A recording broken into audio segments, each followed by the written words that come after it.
Les communautés chrétiennes célèbrent les Pâques suivant le calendrier occidental et les célébrations se limitent à des prières et des messes.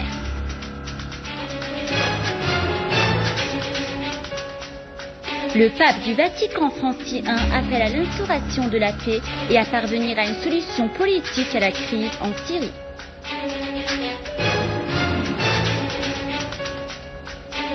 Nos forces armées pourchassent les groupes terroristes et détruisent un grand nombre de leurs repères.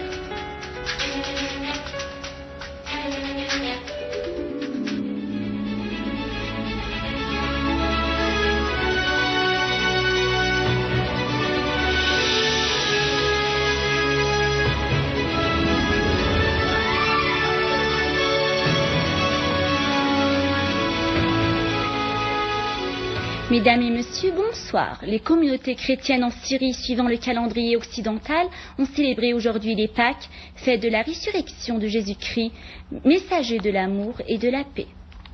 À cette occasion, une messe est tenue à l'église de Saïd et Fatima à Damas, présidée par le patriarche Grégorios III Laham, patriarche d'Antioche et de tout l'Orient pour les Grecs catholiques. Le patriarche Laham a affirmé dans son sermon que cette fête incarne l'esprit de fraternité, d'amour, de coopération et de l'unité nationale qui rend très fortes les positions de la Syrie face aux défis auxquels elle est confrontée.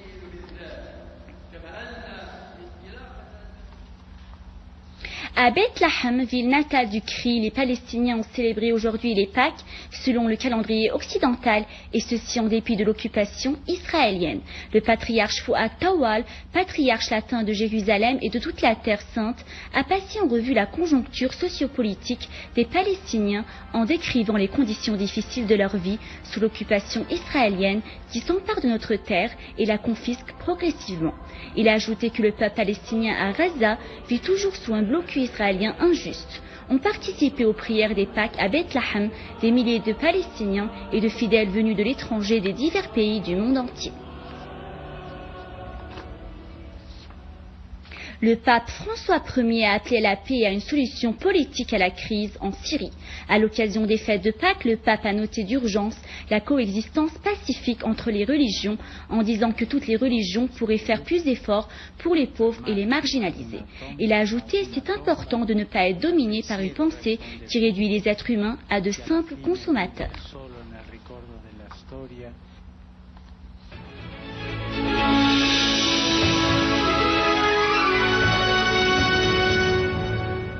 Au Caire, le ministre adjoint iranien des Affaires étrangères pour les pays arabes et les affaires africaines, Hossein Amir Abdullahian, a examiné avec l'émissaire des Nations Unies en Syrie, Lakhdar Ibrahimi, la crise en Syrie. Lors de cette rencontre, Abdullahian a évoqué les positions de l'Iran vis-à-vis des développements régionaux et internationaux, soulignant la nécessité de résoudre la crise en Syrie par des mécanismes politiques et dans le cadre des efforts des Nations Unies. Les autorités égyptiennes ont démenti les informations selon lesquelles le navire en provenance de l'Iran qui se dirige vers la Syrie transporte des armes. Le chef de l'organisme du canal à Suez, le maréchal Mouhab Mamieh, a souligné que le navire venant de l'Iran et portant le drapeau de Tanzanie est exempté d'armes et qui transporte une charge d'engrais chimiques, soulignant que le navire a été autorisé à franchir après l'approbation des services de sécurité. L'ancienne correspondante de la chaîne américaine CNN, Amber Léon, a révélé la manipulation de la liberté d'expression par cette chaîne. Léon a dit qu'elle a reçu au cours de son travail dans cette chaîne des directives pour diffuser de fausses informations et de supprimer d'autres, selon qui servaient ou ne servaient pas à la politique de propagande menée par l'administration américaine afin de créer une opinion publique qui soutienne l'agression militaire contre l'Iran ou la Syrie.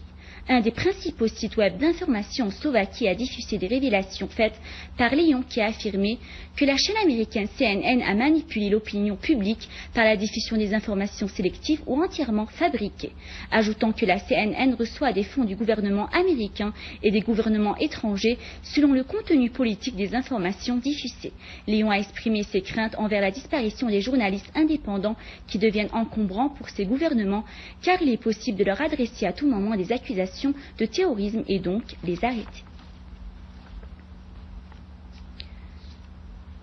À l'occasion de la journée pour la liberté de la terre en Palestine occupée depuis 1948, les Palestiniens ont organisé une importante marche de commémoration dans la ville de Sakhnin. Le correspondant de la chaîne Qatar Al-Jazeera, Elias Karam, a été expulsé de la ville par les manifestants pour protester contre la campagne de propagande et de provocation menée par cette chaîne contre la Syrie. Les participants ont exprimé leur soutien absolu à la Syrie en brandissant des drapeaux palestiniens et syriens. Ils ont marqué la fraternité des peuples syriens et palestiniens ainsi que le rejet de la conspiration impérialiste et sioniste contre la terre et le peuple de la Syrie et sa direction politique.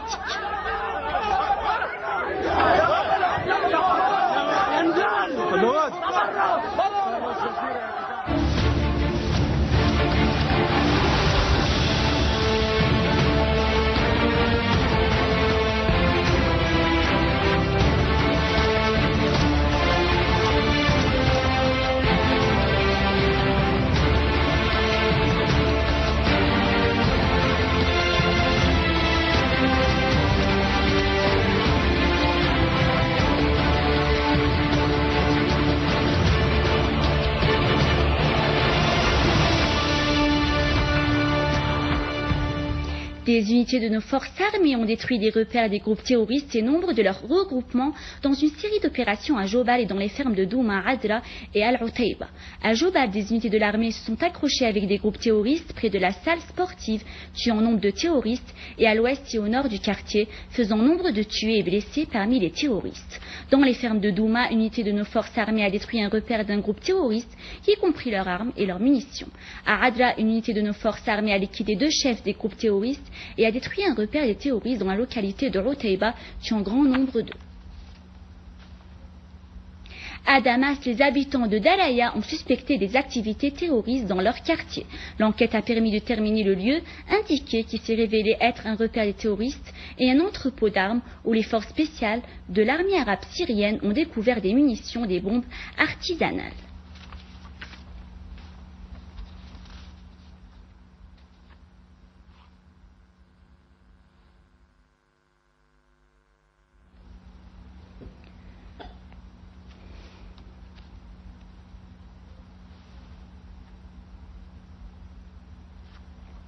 À Alep, des unités de nos forces armées ont détruit des repères et des regroupements des terroristes dans la ville et ses environs, y compris des armes et des munitions, notamment à Al-Berej, au rond-point de Bridin, près de la mosquée et du pont Al-Hajj, et à Masbah Serbian, à Bustan Al-Basha.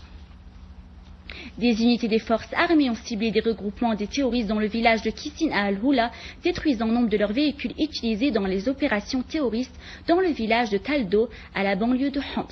Par ailleurs, les unités de l'armée ont détruit des repères et des regroupements des terroristes dans les régions d'Al-Rastan, Talbissé, Al-Dar el-Kabira, Al-Ranto, Al-Dab'a, Al-Joun et Bet Rabi'a, infligeant les terroristes de lourdes pertes, notamment dans les quartiers de Khalidia, Qarabes, Babhoud et Wadi Saïh.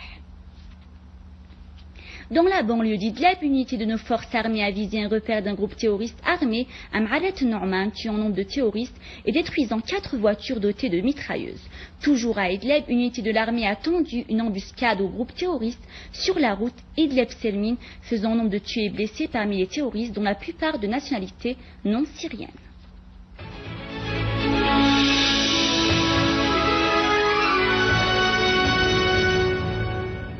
En Libye, des hommes armés ont attaqué la base militaire Tmanhound, chargée de protéger les frontières au sud de la ville de Sabha, tuant 2 soldats et blessant d'autres.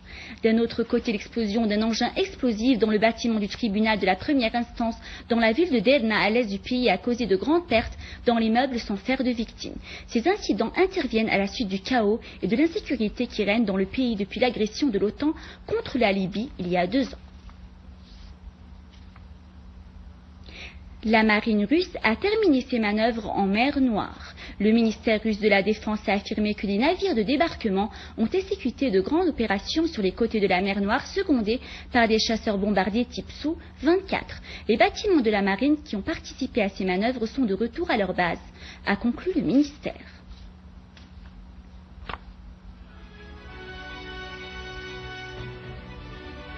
Un rappel des principaux titres.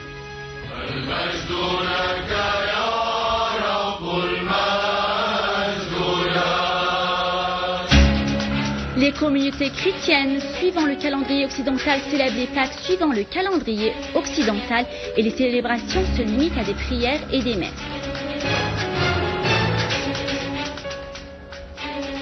Le pape du Vatican I appelle à l'instauration de la paix à parvenir à une solution politique à la crise en Syrie.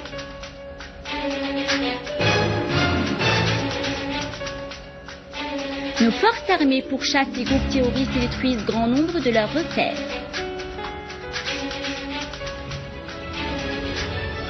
J'ai eu le plaisir de vous présenter ce journal. Je vous rappelle que vous pouvez consulter notre site internet sionline.sy pour davantage d'informations. Joyeux Pâques, à très bientôt.